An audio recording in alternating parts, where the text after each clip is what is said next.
All right, ready for a deep dive into some pretty out there stuff. Sounds intriguing. We're talking about a ritual, and get this. Okay. It involves putting your name in salt water. Seriously? Putting your name in salt water. You heard that right. Well, that's a new one. I know, right? But stick with us. There's actually some interesting stuff behind it, especially if you think about it like a Buddhist would. Ah, okay. I'm starting to get a little curious. Yeah. Where did you even hear about this? So it's from this YouTube video Okay. all about Buddhist teachings and practices.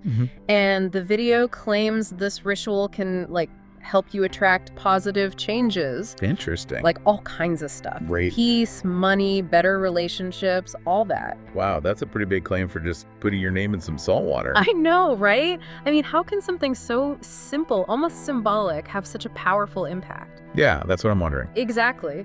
So let's start with, the basics. What exactly is this saltwater ritual? Well, according to this video, you write your name and what you want to happen, like your intentions, on a piece of paper, and then you put it in the bowl of salt water. Oh. But it's not just something people made up, It's been around for a while, like in different spiritual traditions. Really? Beyond just Buddhism? Yeah, even beyond Buddhism. That's interesting. Mm-hmm. But for today, we're really going to focus on how it all connects to Buddhist teachings. Okay, sounds good. So let's break that down a little. Okay, so first of all, water and salt, they've always been seen as purifying across cultures. Yeah, for sure. But in Buddhism, that idea of purification, it goes way deeper. Ah, okay. It's not just about cleaning stuff physically. Right. It's about spiritual cleansing too. So, it's about getting rid of negative energy. Well, it's a little more complicated than that. Think about Buddhist teachings about kleshya. Yes. Yeah, these are like mental defilements. Yeah. Things like greed, hatred, delusion, things that cloud our minds. Yeah. And stop us from experiencing true peace and enlightenment. Right.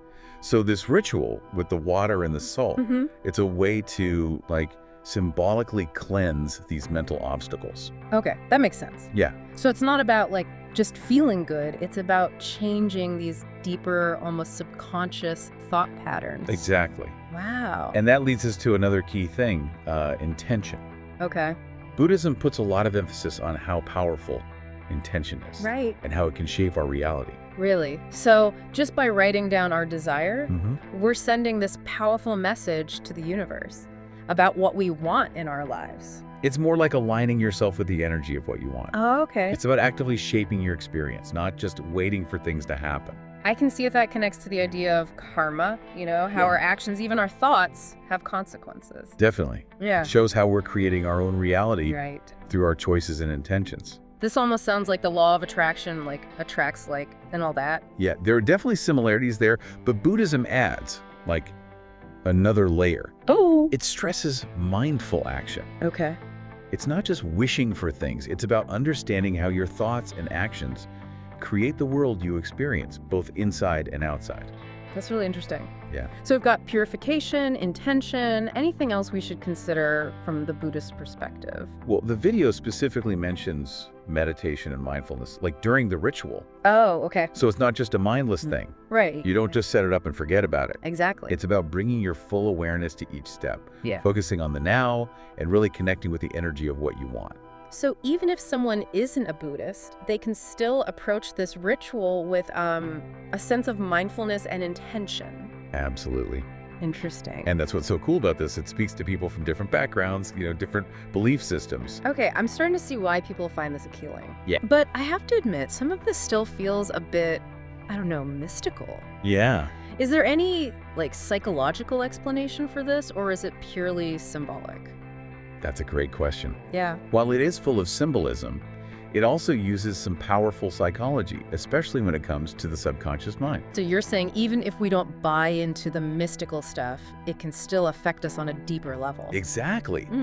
Think about affirmations. Right. Even if you don't believe they work at first, saying positive things over and over can change your beliefs and affect how you act. It's like you're reprogramming your mind, right? Yeah, kind of. Wow.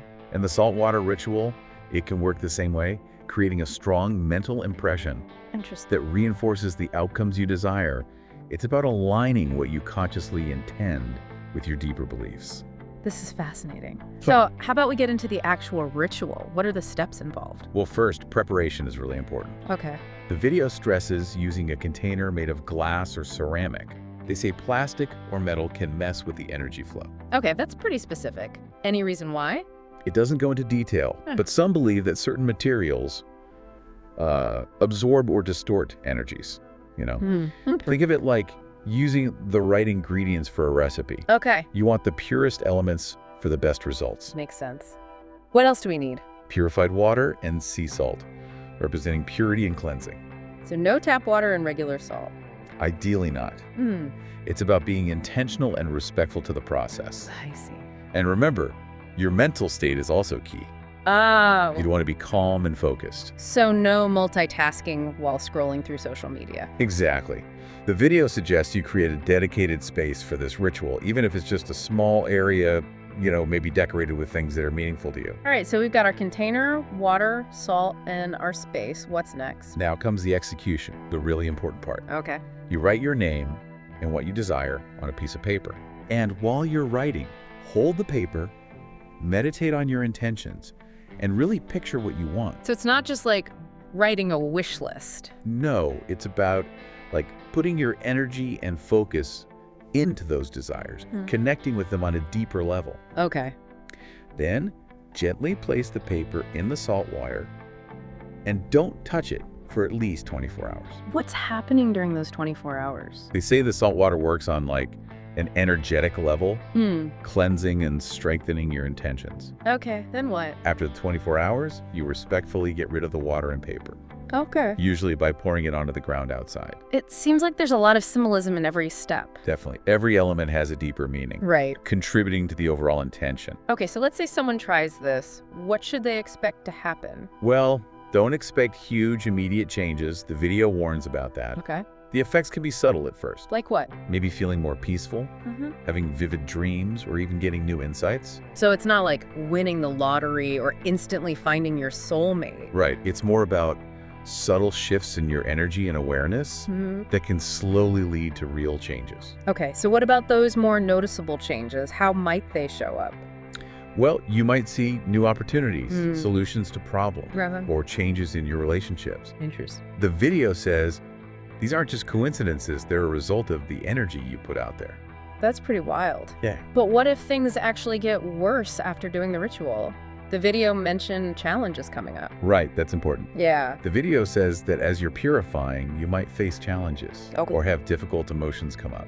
So it's not always easy. Not necessarily, but they say to see these as opportunities for growth, Okay. like you're clearing out the old to make space for the new. So it's not just about attracting good things, it's about confronting the difficult parts of ourselves. Exactly. Personal growth often means facing challenges.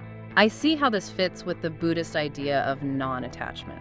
Not clinging to outcomes, accepting what is. Absolutely. Yeah. It's about letting go and trusting that even tough experiences can lead to wisdom. This is really insightful. Yeah. Anything else to keep in mind after doing this ritual? They say self-reflection is super important. Okay. They recommend journaling, meditating, Right. and honestly looking at how the ritual affects you. So it's not a one-time fix, but a starting point. Yeah, a starting point for an ongoing journey. So it's about the work you do after the ritual. Precisely. The ritual is like a powerful jumpstart, Right. but the real transformation happens within you. I can definitely see how this connects with other mindfulness practices. And is it a good idea to repeat the ritual? Yeah, the video suggests repeating it regularly Okay. to really strengthen your intentions and connect deeper with the practice. Right, that makes sense. They say consistency is key for any spiritual practice. Anything else to keep in mind? Gratitude is crucial. The video really stresses thanking the universe, Right.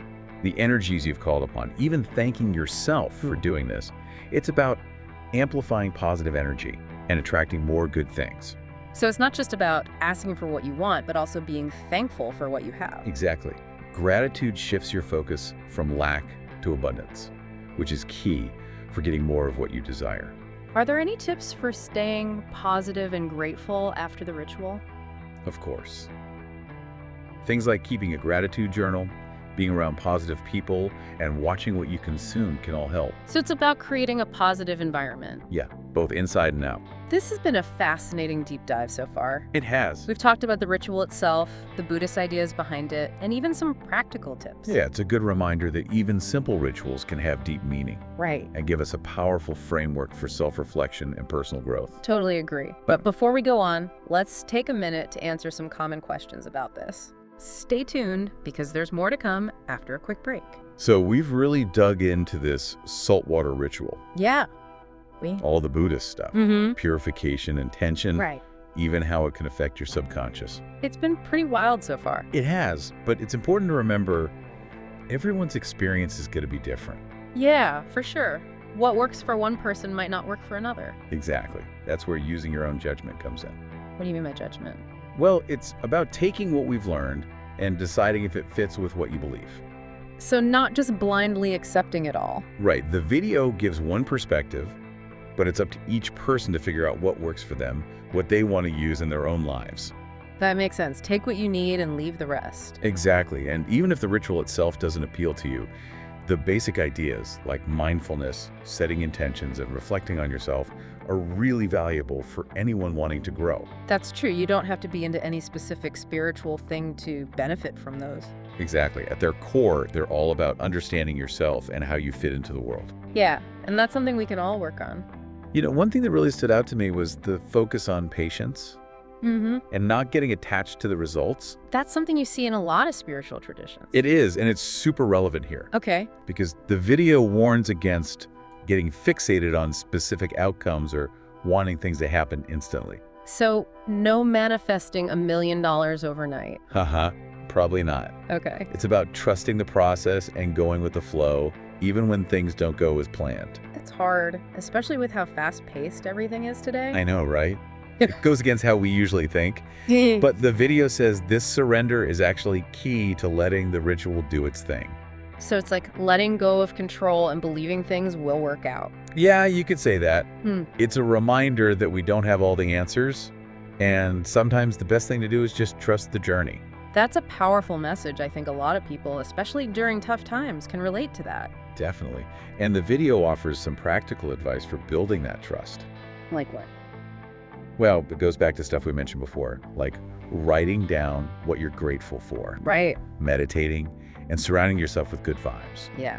So it's about having a positive environment. Yeah, both inside and out. I like that. It's about choosing thoughts, activities, and people that make you feel good and support what you want. It's more about nurturing yourself Yeah, than just going after money or needing other people's approval. exactly. And the video suggests that focusing inward actually helps you attract positive experiences and opportunities. Like when you're true to yourself, you give off a more positive vibe. Exactly. It's not about manipulating the universe. It's about being in a good place to grow and be fulfilled. This reminds me of something we've talked about before. Oh, yeah. True happiness comes from within, not from stuff outside. Yes. And this ritual, even though it's simple, really shows that It's a good reminder that real change often comes from looking inward. and connecting with yourself. And that connection can then affect everything else, our relationships, our work, how we see the world. Exactly. It's like that quote, be the change you want to see in the world. Totally. And although we've been talking about this specific ritual, you can apply these ideas to anything in life. For sure. So whether you try the saltwater thing or not, the main takeaway is to be mindful, set intentions, and be positive. And remember, the journey of figuring yourself out never ends. That's a good thing to keep in mind. There's always more to learn, to explore. That's a perfect transition to our final thoughts. Yeah, we've covered so much today, but as always, there's so much more we could talk about. And to help you keep thinking about all this, we have one final question for you. Okay. If you could put one main intention into this saltwater ritual, what would it be and why? It's a question that makes you think about what really matters to you, what you want more of in your life. So as we wrap up, let's share our own answers to that question. Sounds good. What came up for you?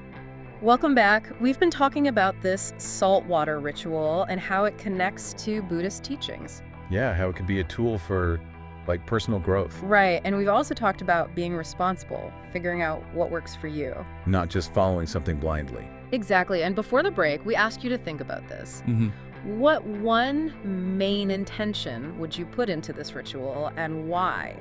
Yeah, to make you think about what's really important to you. So as we finish up this deep dive, Okay. let's share our own thoughts on that question. Yeah, sounds good. What did you come up with? Well, for me, it's about finding more inner peace. That's beautiful. Yeah. Why that intention? It just feels like there's so much chaos everywhere these days. Right. So much going on, I hear that. information overload, demands, expectations. Yeah, for sure. It's so easy to get lost in it all. It really is. And when there's that much noise, it's hard to stay connected to, like, your inner self. That sense of calm and centeredness that helps you deal with stuff. Right. So you're saying this ritual helps you get back to that inner peace. Exactly. Just setting that intention, focusing on wanting peace during the ritual and carrying that feeling with me through the day. It was like an anchor. It's a reminder to take care of yourself. Yeah. And even if things don't change drastically overnight, just choosing peace, focusing on that intention. Yeah. It changes how I think, how I act, how I experience things. I really like it's a small but powerful way to make a change. What about you? What intention felt strongest for you? For me, it's about loving and accepting myself more. That's a great one. Why is that so important to you? Well, I think a lot of us struggle with self-doubt, For sure. Negative thoughts, comparing ourselves to others. Yeah, it's easy to fall into that trap. We try so hard to be perfect or meet other people's expectations that we forget how worthy we are. It's something we all need to work on. And this ritual with the purification and intention setting, it just feels like a beautiful way to build a better relationship with myself. It's about accepting every part of yourself, the good and the bad. Exactly. Acknowledging my flaws, mistakes, vulnerabilities, and still loving myself. That kind of self-acceptance is really powerful. It is, because when we can love ourselves, it's easier to love other people too. It spreads outward. So whether your intention is inner peace, self-love, or something else entirely, we hope this deep dive has inspired you to think about rituals and intentions. Yeah, even simple actions can be really powerful when you add intention and mindfulness. So be curious, try things out, see what happens. And we always want to hear your thoughts, share your experiences in the comments. Thanks for joining us on this journey of discovery. Keep diving deep and exploring the world of knowledge and self-discovery.